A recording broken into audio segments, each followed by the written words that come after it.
Let's start from where we left off, the components of the blowroom. Now this opening, cleaning, dust removal, all this is done by the action of these components. There are a number of machines in the blowroom and these components present in those machines carry out the real action. So starting with the very first one, that is the feeding component or the feeding apparatus. We have two ways to feed the material. One, with the free flight, that is directly. This gives us gentle treatment to the fibers, but it is less intensive. Free flight only requires a drop chute or a suction pipe. Remember, we want fiber rupture to be minimum as possible. Now the second one is feeding through the clamped rollers that give us less gentle but an intensive treatment. The figure shows us feeding in through clamped condition. First picture has feed to the beater through beating rollers. Now this bluish white thing that you see is the beater and those two yellow cylindrical structures are the clamping rollers through which the feed material is passed.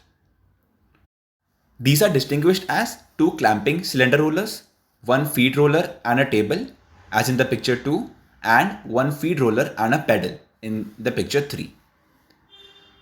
So moving on to the opening and cleaning devices or the components. These have certain classifications that are endless path, gripping devices, rotating assemblies, depending on their design, construction, adjustment, etc. These assemblies exert enormous influence on the whole process. These are very important. Now the component in the endless path is spike lattice. These serve as forwarding and opening devices in the bale openers or the hopper feeders. These are just like the conveyor belts but with bars on them at regular intervals which have steel spikes mounted on them at certain angle. The picture above would help you out. Opposing action of these spike rollers with the lattice spikes cause the tufts to be plucked apart. The roller strips large material lumps from the lattice. Now there are some factors on which the opening depends upon. That is the distance between the devices, the speed ratios, the total working surface and the number of points. Now the next one in the opening devices we have is the gripping element or the plucking spring or the picker. This type of gripping is the most gentle of all methods of opening, but it produces mostly large to very large clumps of uneven size. That's again a kind of hindrance. So this type of opening device is therefore no longer used. Now also you guys have to note this, that not all the opening devices that we are discussing are still prevalent or used. I'll be pointing them out and also tell you the reason of their omission from today's industry. Now coming down to the rotating devices. These devices are incorporated mainly in the modern horizontal cleaners, chute feeds, mixing bale openers and step cleaners. Now these are different machines that we'll come across as we go further in the videos. These are located at the start to the middle of the blowroom line.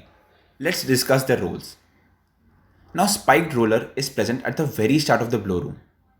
These rotate at a speed of 600 to 1000 rpm, that is rotations per minute.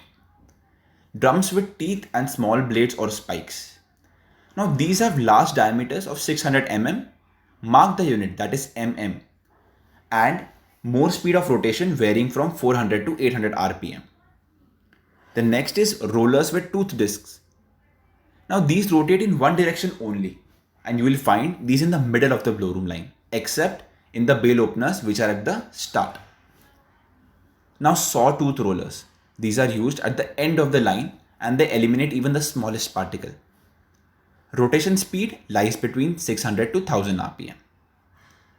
Then there are bladed beaters, the ones which we saw with the clamping rollers at the start of the video in the feeding devices. These have small opening and cleaning effect and more of a beating effect that damages the fiber. Hence, these ones are hardly used in these days. Beaters with pinned or needle bars, also known as Kirschner beater. They comb at 800 to 900 rpm speed and they are used in the last stage of the blowroom. They cause a good pre-opening that leads to gentle opening in the Lickerin or the card. These are again the machines that we'll be looking in the further coming videos. Now cleaning efficiency is also very high with good fiber loss. That's obvious.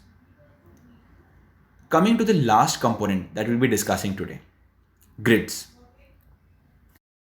Grids are segment-shaped devices under the opening assemblies and consist of several or many individual polygonal bars or blade-like structures that form a curve like you can see in the picture to your right.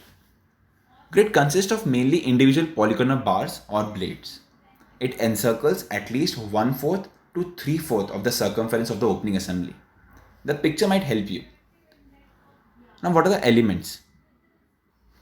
These are basically variations in the grid, like slotted sheets that have poor cleaning, perforated sheets. These again provide poor cleaning. Then there are triangular section bars, which are most widely used in the grid bars. Now then there are angle bars, which are somewhat weak, and blades, which are strong and effective. Now these are the factors that influence the cleaning effect of the grid. Do make a good note of these. They are quite self-explanatory. So this is a kind of a summary for you regarding these opening devices. Now we can find quilted shaft here. Quilted shaft is hardly used because the material or the fibers are stuck at the bottom of those long quilts on the roller, which is not productive. Shorter ones can also do a job, so why give more space? Hence, these are no longer used. So this was it from my side. Hope you guys enjoyed the video. This video is a help, but you must go through the book once. We'll meet in the next videos very soon. Until then, stay safe and stay healthy.